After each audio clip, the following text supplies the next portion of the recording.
Vamos orar mais uma vez.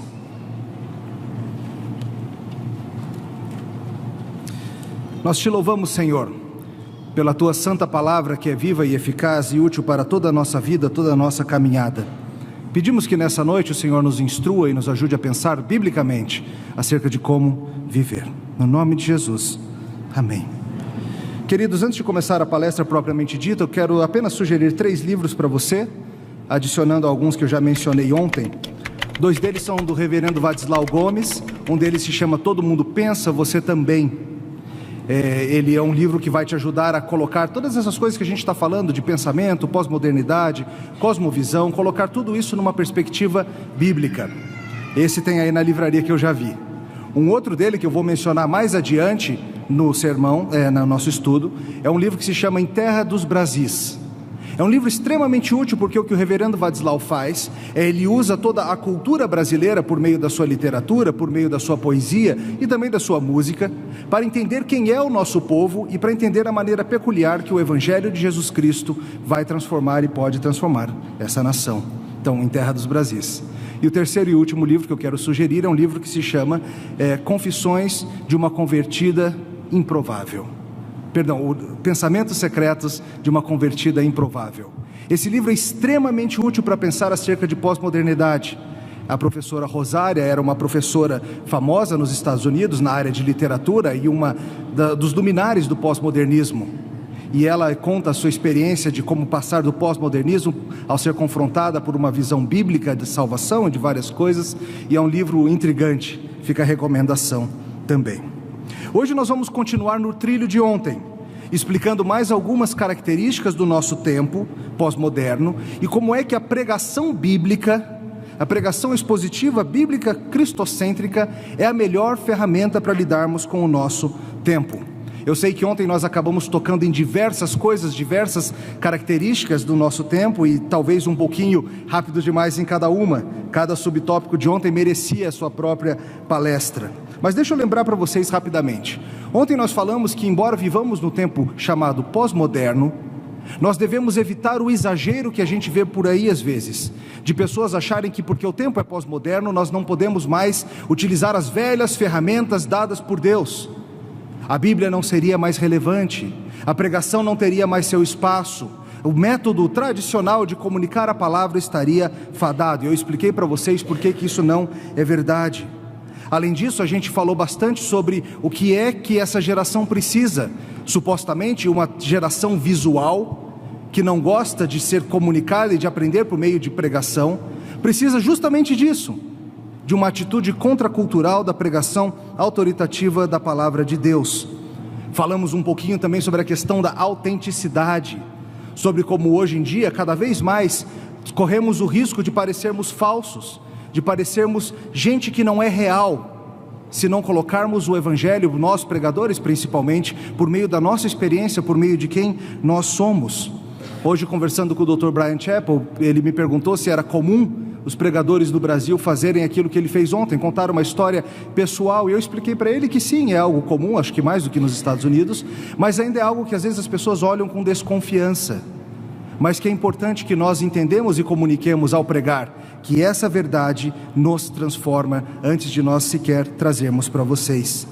Vimos ainda que as suspeitas do nosso tempo contra a autoridade, contra o autor, contra a verdade, o suposto pluralismo religioso, tudo isso no fundo são tentativas dos seres humanos, explicados por Paulo em Romanos 1, tentativas dos seres humanos de suprimir, de afogar, de esconder aquela verdade que é claramente manifesta por meio das coisas que foram criadas. Porque o ser humano tem a eternidade no seu coração, o ser humano não consegue simplesmente fugir de Deus, o ser humano fica tentando colocar alguma coisa no lugar de Deus em seu coração. E assim nós criamos toda sorte de falsos evangelhos que supostamente irão nos redimir. Seja o falso evangelho da ciência, seja o falso evangelho da diversão, seja o falso evangelho do misticismo, ou seja o que for.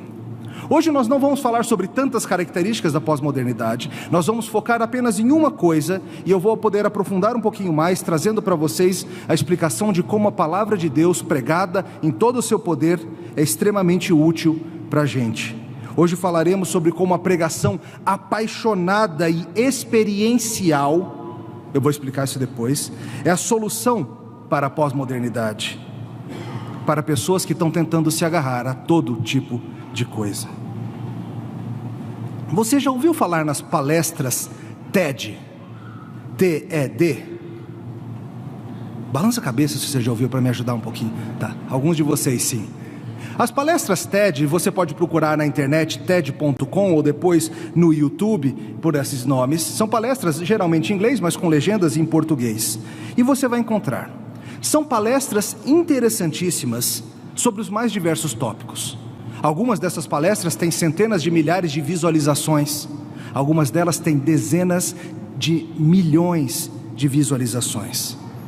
E curiosamente, as palestras TED são algo que faz sucesso no Brasil e no mundo todo, e elas são, supostamente, aquilo que a geração pós-moderna não deveria gostar de jeito nenhum. Uma pessoa de pé, fazendo um discurso e falando de maneira autoritativa sobre um assunto. Teoricamente, o nosso tempo não comporta esse tipo de coisa. Nós queremos o diálogo, nós queremos o bate-papo, nós não queremos certeza, nós queremos tratar das coisas de maneira mais mística, mais incerta, mais subjetiva. Mas essas palestras fazem enorme sucesso no mundo todo.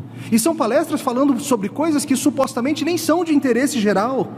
Uma das palestras mais vistas, que teve 29 milhões de visualizações até agora, é uma sobre como o sistema escolar sufoca a criatividade das crianças. É um tema interessante, mas você não iria pensar, puxa vida, tanta gente quer assistir isso? Os pregadores desses evangelhos diversos não estão usando grandes recursos audiovisuais. Tem uma coisinha aqui, um PowerPointzinho ali ou outro, mas em geral são simplesmente pessoas falando acerca do que elas creem, pessoas falando acerca daquilo que elas são apaixonadas. E curiosamente, essas palestras são capazes de criar uma conexão com ouvintes de maneira transcultural. Pessoas de todo lugar do mundo assistindo essa mesma forma de comunicação e recebendo aquela mensagem. E em geral as que fazem mais sucesso são essas na qual o palestrante é profundamente apaixonado pelo que está fazendo. E ele consegue mostrar para o público que algo que está próximo ao seu coração, algo que é próximo à sua própria identidade, é algo que diz respeito a cada um dos ouvintes no ambiente, na sala ou assistindo pela internet. Por que funcionam essas palestras? Porque apesar de todo o discurso pós-moderno de que não aceitamos autoridade, não gostamos de pensamento linear, apesar de tudo isso, o homem e a mulher continuam sendo imagem de Deus, criados para viver no mundo de Deus, trabalhando com as ferramentas que Deus deu. Isso são boas notícias para nós pregadores, porque o que nós fazemos é isso, e é o que nós fazemos há milhares de anos. Nós nos levantamos diante das pessoas, com a palavra de Deus aberta, e com paixão devemos pregar essa palavra de Deus. E a palavra de Deus se sobrepõe a qualquer outro desses assuntos, porque ela é necessariamente algo que está bem próximo da identidade do coração de todas as pessoas. Sejam as pessoas que estão reagindo e fugindo da palavra de Deus, sejam as pessoas que estão se dobrando perante a palavra de Deus. Queridos, uma das características centrais da pós-modernidade é a reação contra uma espiritualidade fragmentada e etérea, não experimental. Qual que é o problema? As pessoas estão acostumadas que nesse mundo, tudo que há para ser oferecido são respostas vazias e rasas. Algo extremamente comum nos tempos modernos. Você sabe, os livros de autoajuda, a comunidade terapêutica. Por muito tempo, boa parte da humanidade viveu debaixo da esperança de que a ciência seria o Messias, de que a ciência resolveria os problemas da humanidade, resolveria e traria paz para os nossos corações. E nós depositamos a nossa fé no projeto científico, com esperança e amor para que eles mudassem tudo. Mas a humanidade no século passado caminhou por caminhos tortuosos e não chegou naquela era dourada que a gente tanto esperava. Massacres comunistas, o fim, a diminuição da democracia na América Latina, guerras civis na África, o surgimento da Macarena. Essas coisas todas fizeram com que as pessoas perdessem a fé na humanidade. Brincadeiras à parte, a humanidade vem buscando toda sorte de saída. E é por isso que as pessoas na nossa cultura, é por isso que as pessoas na nossa sociedade vão atrás de qualquer maluquice para encontrarem sentido no coração. Sejam festas raves regadas a êxtase, seja em livros de autoajuda sobre queijo, seja em coaches ontológicos, seja em peregrinações para o caminho de Santiago, seja em labirintos de oração, uma coisa aí da igreja emergente. Sabe o que acontece? Muitas das pessoas na nossa cidade buscaram essa saída nas igrejas. Muitos buscaram na igreja. O que tem de ex-crente por aí é assustador. Mas quando estiveram nas igrejas, sabe o que elas encontraram? A mesma balela de autoajuda que tinha do lado de fora. Encontraram os filhotes do liberalismo teológico, uma religião que serve apenas para a gente se sentir melhor, para a gente ajudar o próximo, e não algo que mostra uma obra completa e redentora do Senhor Jesus Cristo, no qual todas as coisas convergem, Ele que é a expressão exata do Pai. A igreja é o que tem oferecido coisas como 6 passos para um casamento feliz, 18 passos para a estabilidade financeira, 5 passos para não recuperar o peso. Nós temos oferecido terapia para as pessoas, e algo que é tão comum no pensamento pós-moderno, as ideias de que as coisas têm que orbitar ao redor das minhas necessidades, e é por isso que talvez você vá à igreja, e você escute a pregação da palavra, e você julgue a qualidade da pregação da palavra, pelo quanto te fez sentir bem. Hoje a pregação não me fez sentir bem, não foi boa. Querido, às vezes a pregação tem exatamente o objetivo de não fazer você sentir bem, de fazer você se sentir mal em quem você é, e que isso te leve correndo para a cruz do nosso Senhor Jesus Cristo. Quiser ler um artigo interessante sobre isso, o pastor Vadislau, que eu já citei, na Fides Reformata, tem um artigo sobre a psicologização do púlpito. Procura lá no Google que você encontra. E nisso tudo, a geração de nosso tempo tem buscado a saída do coração em todo tipo de coisa. E em qualquer lugar que eles procuram, eles encontram uma vida fracionada, uma vida que não é integral, onde parece que as partes diversas da vida não se relacionam. Observamos as igrejas contemporâneas e a gente olha, e os descrentes olham para a gente e veem que a gente separa a vida do domingo da vida do resto da semana. A gente separa a santidade na igreja de santidade no trabalho e na família. A gente separa a vida cristã de artes, de cuidado da criação. E a geração pós-moderna cansou desses falsos evangelhos. A geração pós-moderna está à busca, e uma busca desesperada, de uma mensagem que seja completa, de uma mensagem que abarque toda a vida, uma pregação e uma teologia que atinjam todo o coração. Eu tenho boas notícias para você. A pregação reformada, em toda a sua tradição, faz exatamente isso. É o que os teólogos chamam de a qualidade experiencial da pregação. Por que nós reformados, tantas vezes, temos mensagens que não mostram a Bíblia falando acerca da vida toda? Nós temos na nossa herança reformada uma profunda qualidade, uma visão de reino dos holandeses como Abraham Kuyper, mas vindo desde antes Calvino e dos pais da igreja como Agostinho. E por que tantas vezes pregadores reformados têm um conteúdo bíblico correto, ortodoxo, mas são tão difíceis de escutar? Muitas vezes não é porque a palavra é dura e as pessoas não querem ouvir a verdade. Às vezes é isso, mas nem sempre é isso. O pastor Carl Trueman tem um artigo, procura na internet aí, você vai ver. O nome do artigo é Por que devemos demitir pregadores chatos. E eu sei que é um pouco perigoso falar isso, sendo que alguns dos meus presbíteros estão ouvindo essa mensagem, mas o que ele está dizendo é o seguinte: se um pregador é capaz de pegar a coisa mais empolgante do mundo e fazer com que isso seja inofensivo, chato, enfadonho, ele não entendeu a mensagem, ou ele entendeu e não tem a menor ideia de como fazer aquilo mostrar para a vida. Queridos, o evangelho é algo explosivo, Ele faz com que as verdadeiras ovelhas se comovam e amem o seu Senhor, assim como faz aqueles que são bodes odiarem e quererem morder. O Evangelho não é inofensivo. O verdadeiro Evangelho deve evocar uma experiência doxológica, deve fazer com que você queira se dobrar diante de Jesus Cristo. E muitas vezes nós pregadores, a gente tem a nossa coleção de desculpas, a gente fala, não, são as pessoas que não querem ouvir a verdade bíblica. Isso é parte apenas da situação. Eu temo que muitas vezes nós pregadores não utilizemos todas as ferramentas que nos foram dadas pelos nossos pais, acerca de como pregar de maneira experiencial, uma pregação completa que atinge o homem como um todo. Tem uma dicotomia falsa, muito comum nas igrejas, que talvez você, pastor, tenha acreditado, que a pregação vai mover ou a emoção ou a razão, e nós reformados movemos o quê? A razão. Querido, essa separação é balela, e se você acredita nessa história, você está perdendo. Nossos pais da igreja, nossos pais reformadores, nossos pais puritanos entendiam isso profundamente. Agostinho, por exemplo, ele falava que a tarefa do pregador é tríplice. O pregador precisa ensinar, deleitar e influenciar. Ensinar, mente. Deleitar, coração.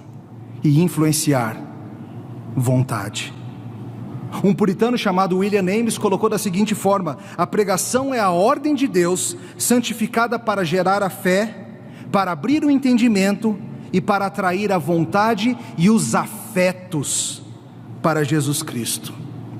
Um autor contemporâneo extremamente bom, que está escrevendo um livro sobre pregação experiencial, o Dr. Joel Bick, ele escreve o seguinte: é raro hoje em dia encontrar um ministro que consiga alimentar com substância bíblica e sólida a mente, e que ao mesmo tempo comova o coração com calor afetivo.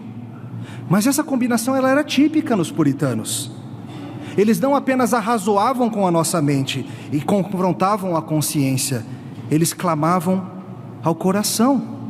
Sugestão prática para você: além de ler os livros do Dr. Joel Bick, que fala sobre pregação experiencial, pregação puritana, leia sermões desses homens, Jonathan Edwards e outros que tem por aí. Pregação experiencial é aquela que move a pessoa completa, que conecta a paixão do coração com a paixão verdadeira para a qual fomos criados, que direciona os afetos das coisas desse mundo para o Criador desse mundo, ao mesmo tempo que informa a nossa mente e encoraja a nossa vontade. A gente vive em tempos apáticos, onde as pessoas se apaixonam por muito pouco. Deixa eu te perguntar, principalmente você, pastor, você viu nas últimas semanas o seu povo empolgado com eleição? De maneira às vezes até assustadora. Eu nunca tinha visto o povo da minha igreja tão animado com alguma coisa, e dos dois lados, tá? Mas uma animação, uma paixão por aquela eleição, e erros foram cometidos e linhas foram cruzadas que não deveriam ter sido. Mas deixa eu te perguntar, qual foi a última vez que você viu as tuas ovelhas tão empolgadas com alguma coisa que não fosse futebol?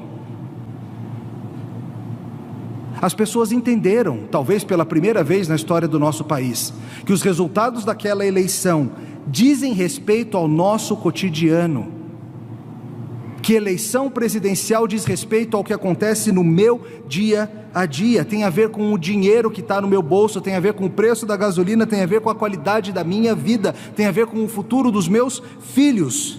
Só que pregadores muitas vezes tratam o Evangelho de Jesus Cristo como se ele tivesse apenas a ver com a vida depois da morte.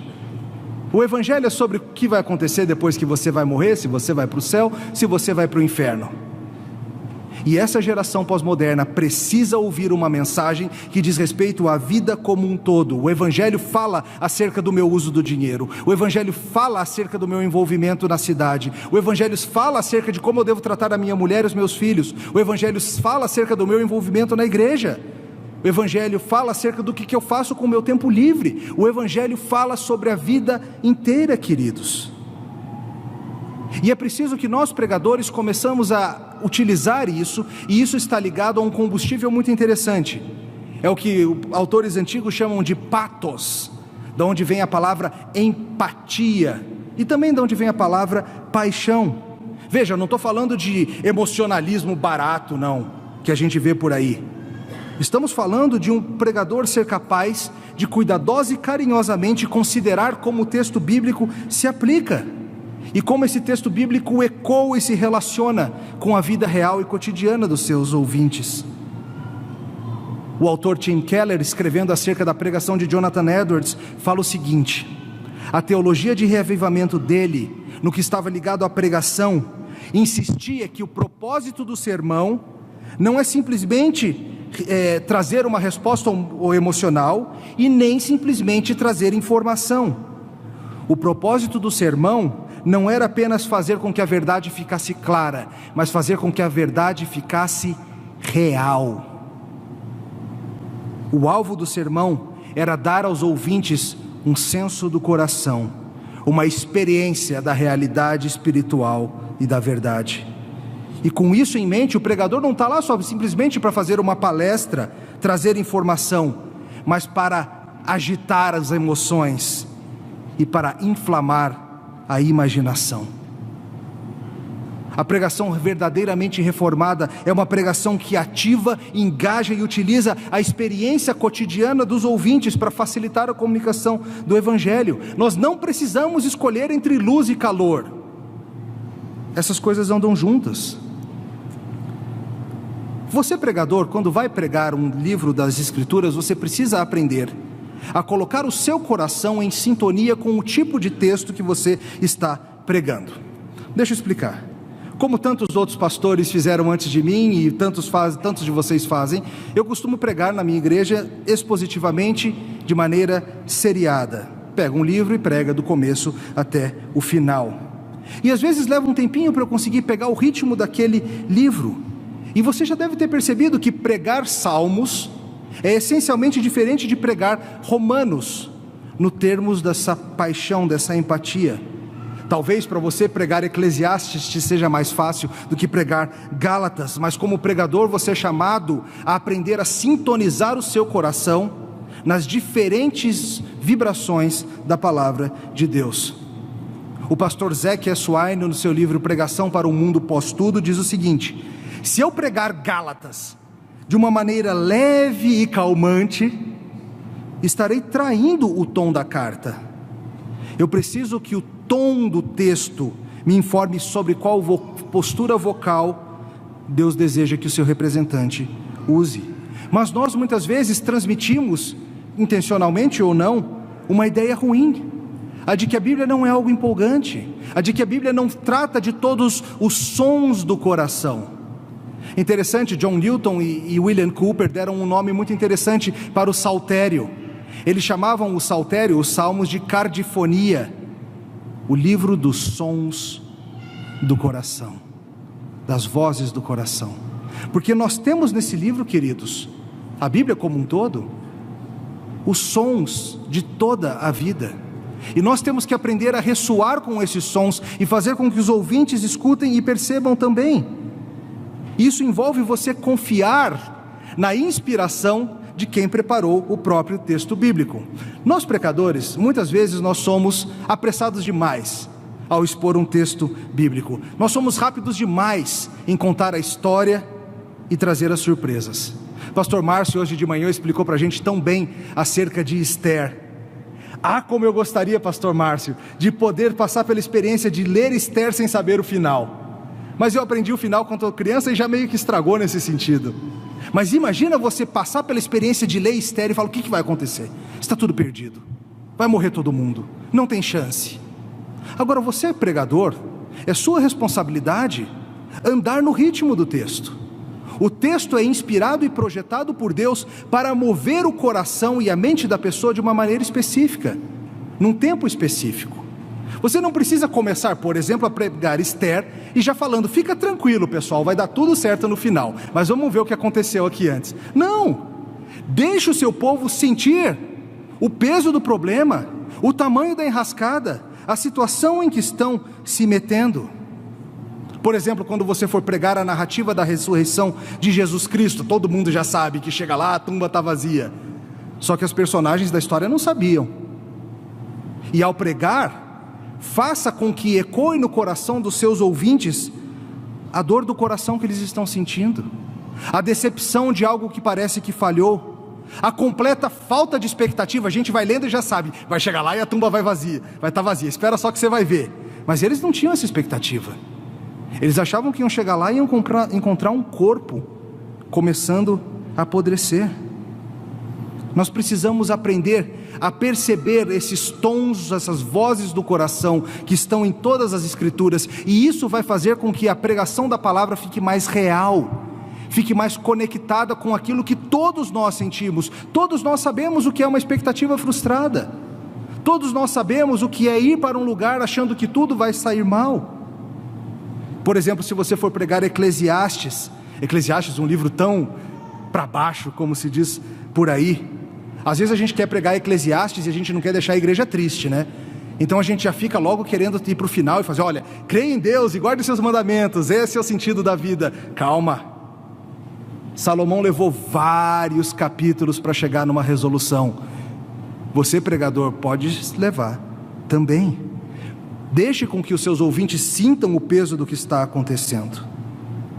Você precisa aprender a levar em consideração a bagagem, a vida das pessoas que estão ali te ouvindo também. Pastor Heber Júnior falou muito bem sobre isso na sua segunda palestra. Ele citou William Perkins e a ideia de que em cada plateia você tem um misto de crentes e descrentes, em diferentes estágios de maturidade espiritual, e pregação experiencial é isso, é você aprender a aplicar, a trazer essa mensagem a pessoas diferentes, em níveis diferentes. Paulo curiosamente fala sobre isso lá em 1 Tessalonicenses 5,14, ele fala: exortamo-vos também, irmãos, aqui, admoesteis os insubmissos, consoleis os desanimados, ampareis os fracos, e sejais longânimos com todos. Ao pregar, Paulo entendia muito bem que no meio da igreja tinha gente insubmissa, tinha gente desanimada, tinha gente fraca, assim como tinha gente forte e vibrante na fé. Um autor certa vez disse que boa literatura tem a função de atribular o que está confortável e confortar o que está atribulado. E deixa eu sugerir que na pregação é a mesma coisa. Nossa função como pregadores, queridos, é fazer com que as pessoas, é balançar o barco da pessoa. Aqueles que estão aqui preocupados e nervosos vão ouvir a palavra de Deus e serão acalmados por ela. E os que estão confortáveis demais serão desafiados. Sugestão para você, pregador: um dos melhores lugares, um dos lugares mais importantes para você começar a fazer isso é na sua introdução. Muitas vezes a gente quer mergulhar no texto e a primeira coisa que a gente vai fazer é trazer o contexto, mas deixa eu sugerir que você tente algo. Mark Dever sugere que a introdução é um lugar onde você tem alguns poucos minutos para mostrar para os crentes e os descrentes na plateia que aquela mensagem que você vai gastar 40, 50 minutos falando é relevante para a vida dele. Veja, não é simplesmente contar uma historinha bonita para matar tempo, mas é fazer com que aquela verdade bíblica que você vai trazer seja algo que é imediatamente conectado à experiência, à vida, ao cotidiano de quem está ali. Sugestão prática: pastores, não vai falar quem é, mas pense em 3, 4 pessoas da sua congregação. Quando você estiver preparando a sua mensagem, pense numa das mulheres, uma das senhoras, pense num dos jovens, pense numa das crianças, pense num pai de família e tente imaginar como que esse texto que eu estou trazendo hoje influencia e está conectado à história, à vida, ao cotidiano, à situação daquela pessoa. Faça com que isso seja concreta no seu coração. Claro, na hora de pregar você não vai trazer especificamente, mas vai fazer com que você saia desse pedestal, saia apenas de alimentar girafa, como já foi dito antes, e bote comida para as ovelhas. Um dos seus maiores problemas como pregador, uma das maiores dificuldades que nós temos para estabelecer essa empatia, é que você é você, e você não é ninguém mais.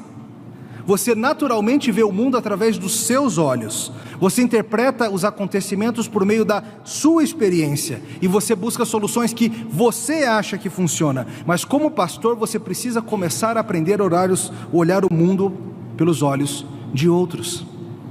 Certa ocasião, conversando com uma pessoa que um bom tempo atrás havia sofrido uma situação de abuso sexual, eu como pastor estava conversando e tentando ajudar essa pessoa, e ela me falava assim: pastor, eu me sinto culpada.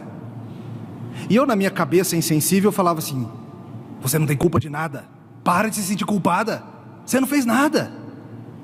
Eu não conseguia entrar com empatia na situação, na experiência daquela pessoa e ajudá-la dessa forma.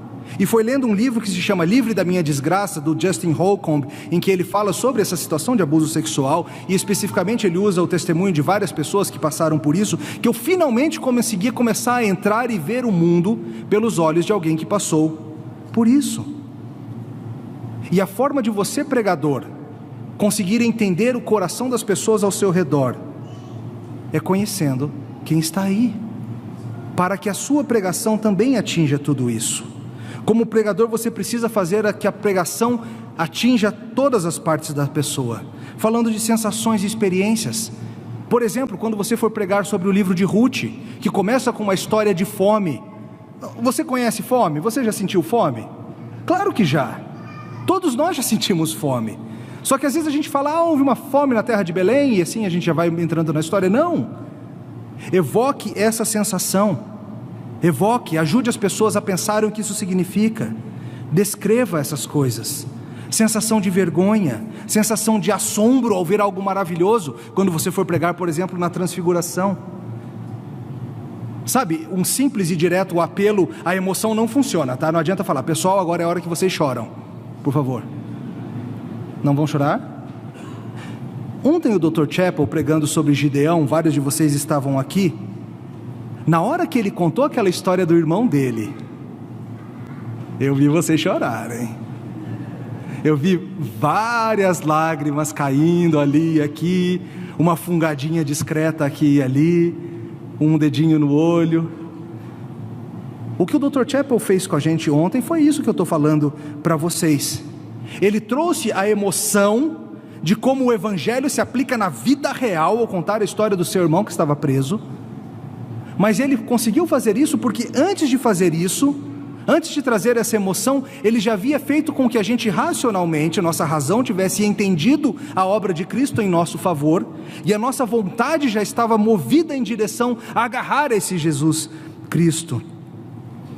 Ele conseguiu criar uma imagem tão vívida, contando a história do medo, falando de Gideão, falando de quem todos nós somos. Ele falou: você já sentiu medo? Todos nós já sentimos medo. O poder evocativo dessa emoção e ideia será melhor apreendida. Digamos que você tem que pregar sobre a história de Sarai e Agar. Quando Sarai tem aquela terrível ideia de botar a sua escrava egípcia para dormir com o seu marido.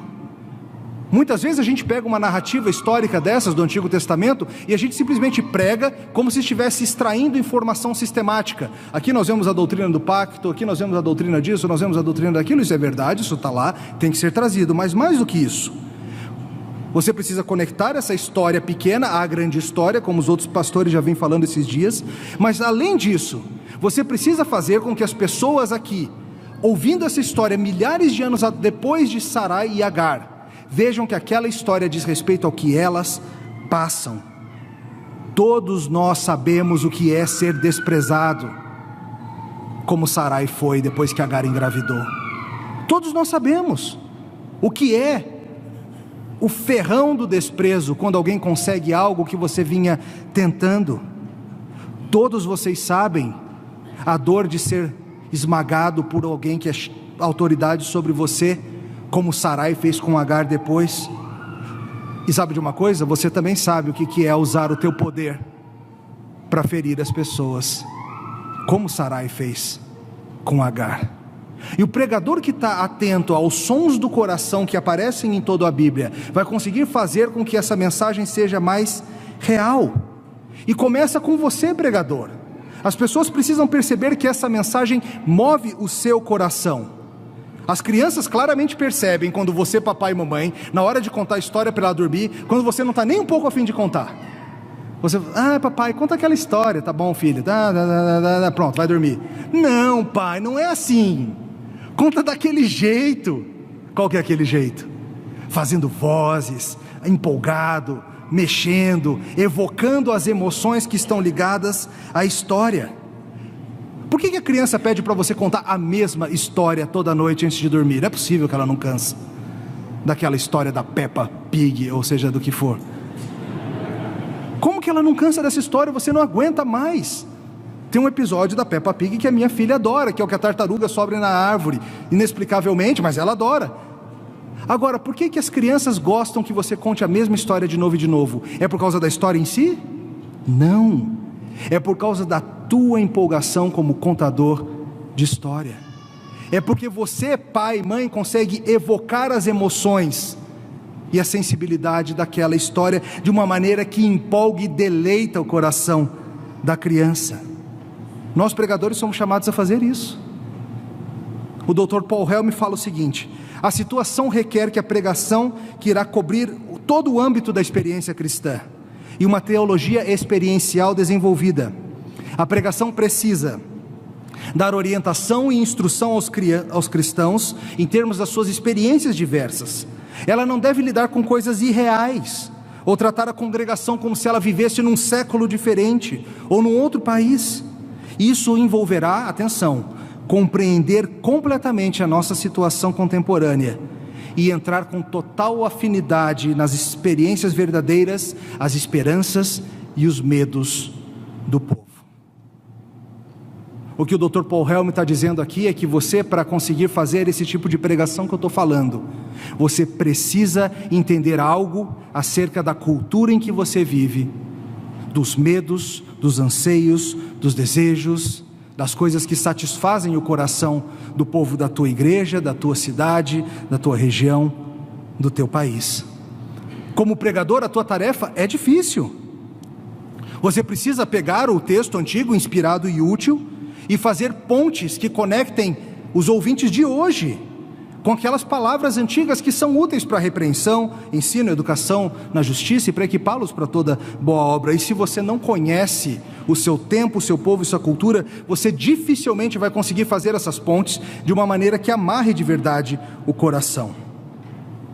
Isso envolve para você, pastor, conhecimento cultural, junto com conhecimento teológico. Não é no mesmo nível, mas é acompanhando. Conhecer o seu tempo, e conhecer o seu tempo se dá de várias maneiras. Uma delas é conhecer as pessoas, mas deixa eu sugerir um atalho para você: conhecer os produtos culturais do seu tempo. O que eu quero dizer com isso?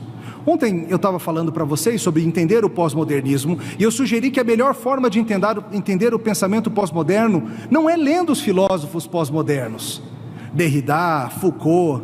Eles são difíceis de entender. Às vezes parece que eles escrevem difícil de propósito para a gente não entender. Sabe qual é o jeito mais fácil? É através de ver como que essas ideias foram filtradas na cultura popular, nos seriados, nos filmes, na literatura, nas músicas populares. Talvez seja um pouco chocante o que eu vou sugerir para você, pregador, para você melhorar a sua pregação experiencial. Você precisa ler coisas que não são teologia. Estou pressupondo que você lê teologia, tá? Ok? Não estou querendo quebrar a nossa livraria, não é isso. Estou pressupondo que você lê a Bíblia também. Aqui eu estou usando um livro muito interessante chamado Lendo para Pregar, do Cornelius Plantinga. E o Cornelius Plantinga desafia os pregadores a se tornarem melhores pregadores por meio de esticar a sua empatia, a sua imaginação e a sua sensibilidade, lendo ficção e não ficção do seu tempo. Ler literatura não tem muito mistério. Uma das vantagens de você pegar a literatura do nosso tempo é que uma delas você vai aprender a contar uma história. Como eu estava falando mais cedo sobre às vezes a gente avança demais, rápido demais para a conclusão. Nós pregadores somos notoriamente maus editores. A gente compõe o nosso sermão e a gente gostou tanto daquela frase, a gente não tem coragem de cortar fora. Mas ao você ler boa ficção, você vai ser treinado pelos mestres da linguagem, na economia de palavras, na precisão de palavras, na variação de ritmo, de tom. Você vai aprender a editar e cortar, e quando você se repetir, a sua repetição vai ser intencional e enfática.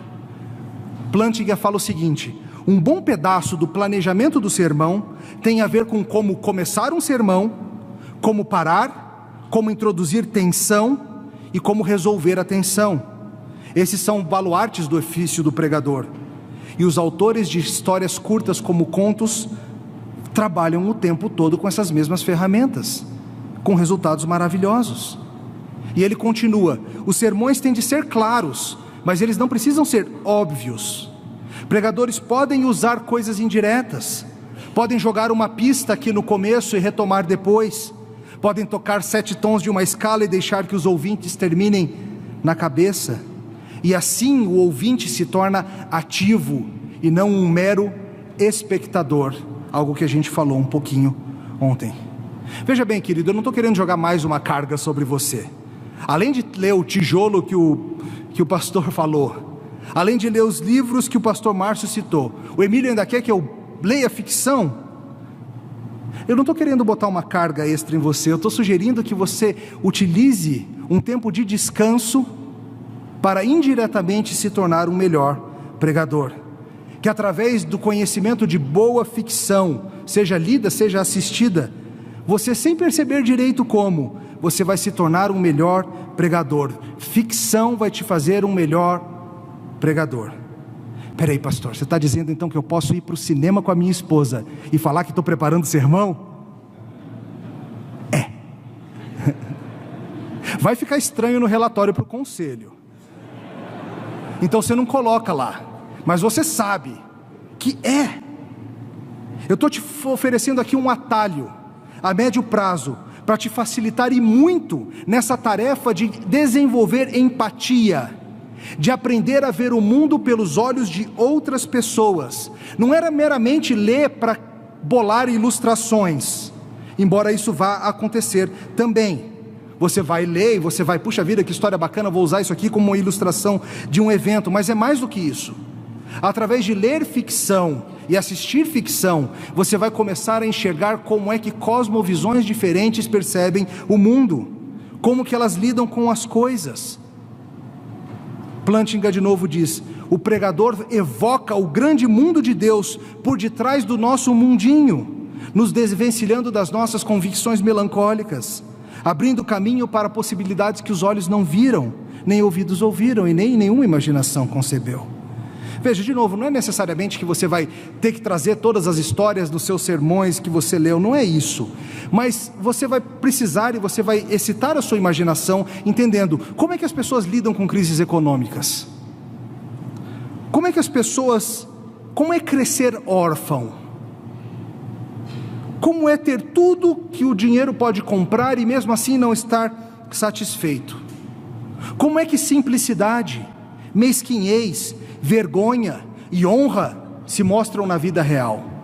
Existem inúmeras boas histórias que vão excitar a sua imaginação e fazer com que você perceba e veja esse mundo com olhos diferentes. E a Bíblia trata dessas coisas todas, e você tem as lentes inspiradas por Deus para analisar essas experiências, e assim você vai entender melhor as dores, as ansiedades e os desejos do seu próprio tempo.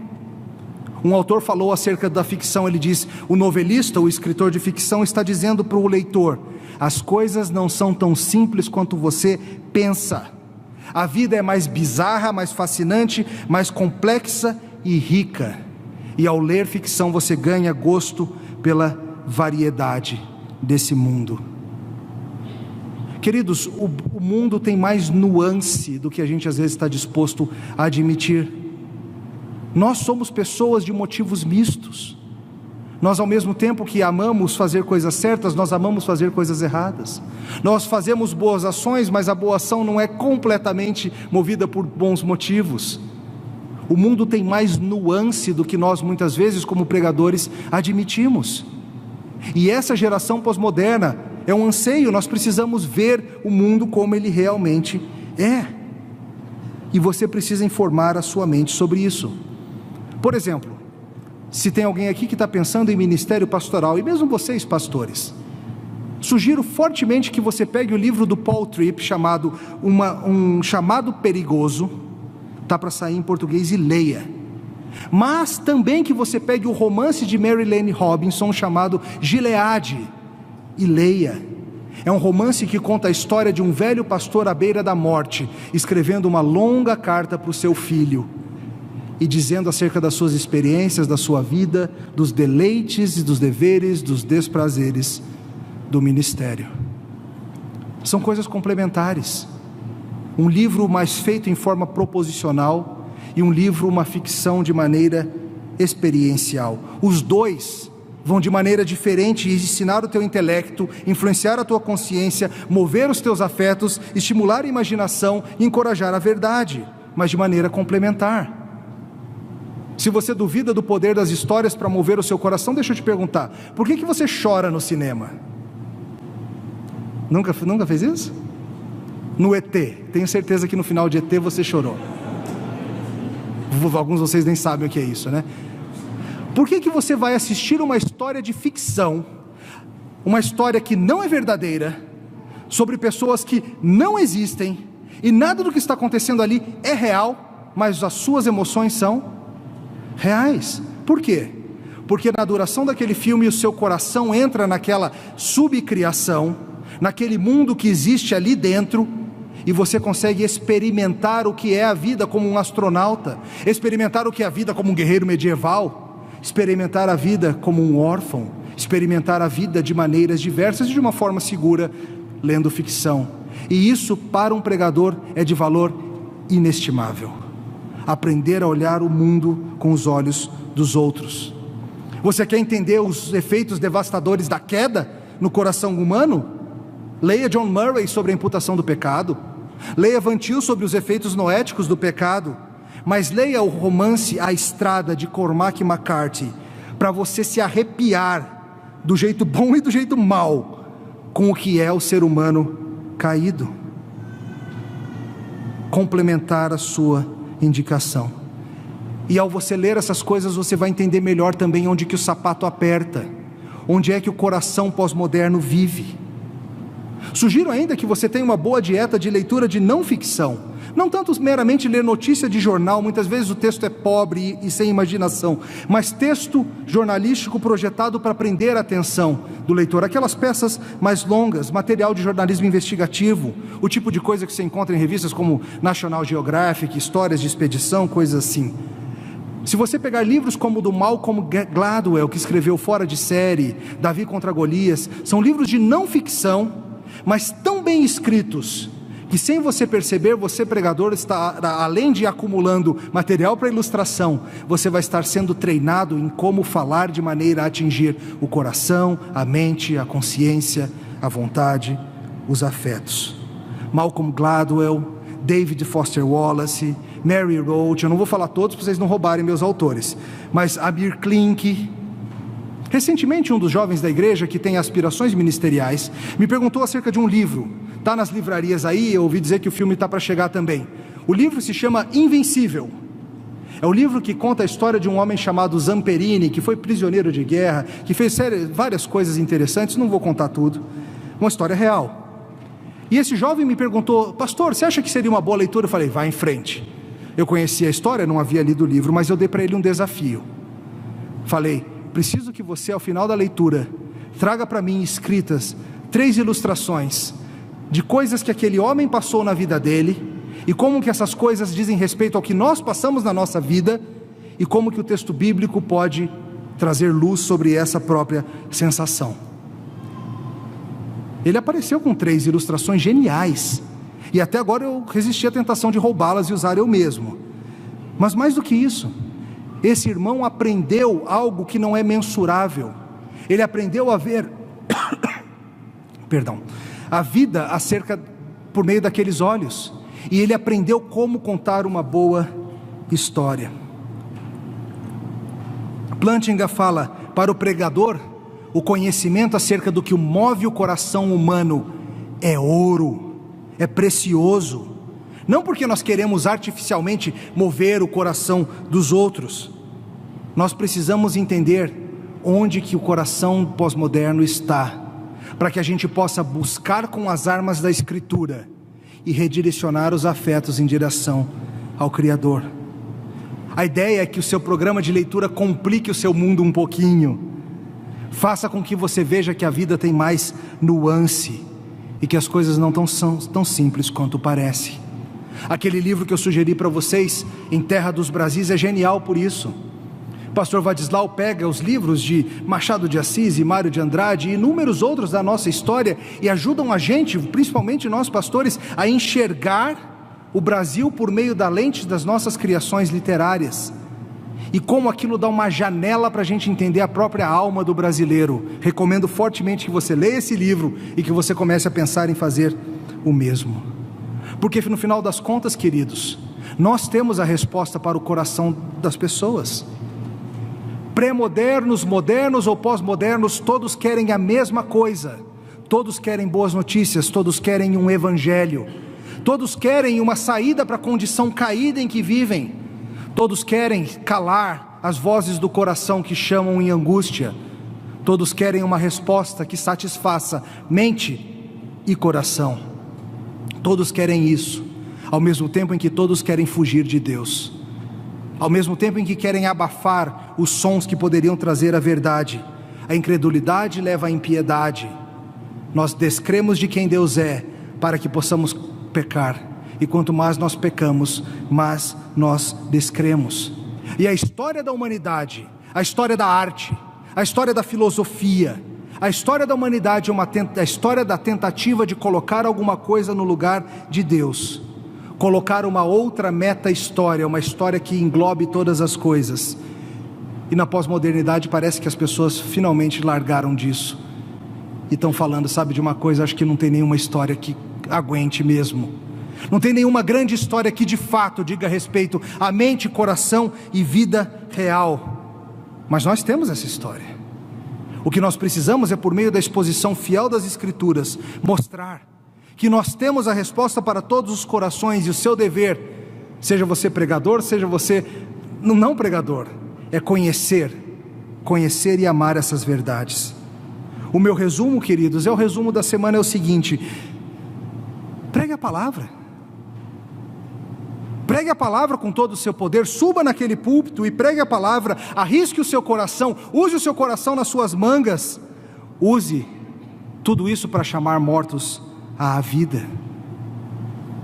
Eswine diz assim: mesmo que as paredes estejam repletas de buracos de bala, e os prédios de igrejas estejam fumegando depois de incendiados, mesmo que intimidação e assombro estejam nas ruas e mantenham as pessoas em casa, ainda que políticos e outros que juraram proteger a verdade finjam que não veem, o pastor continua subindo no seu púlpito no domingo, com suas notas rabiscadas no pedaço de papel e com sua Bíblia nas suas mãos. É hora de pregar. Olha ao seu redor. Você acredita realmente que algumas palavras de um livro ultrapassado podem mudar alguma coisa? Você acredita que meras palavras vão funcionar quando armas, poder e dinheiro estão contra você? Mas o pregador não para. Como os que vieram antes de nós, as nossas vozes são ordinárias, os nossos intelectos são tão limitados, e a nossa capacidade pessoal de mudar qualquer coisa nessa loucura é mínima. Mas o médico já veio.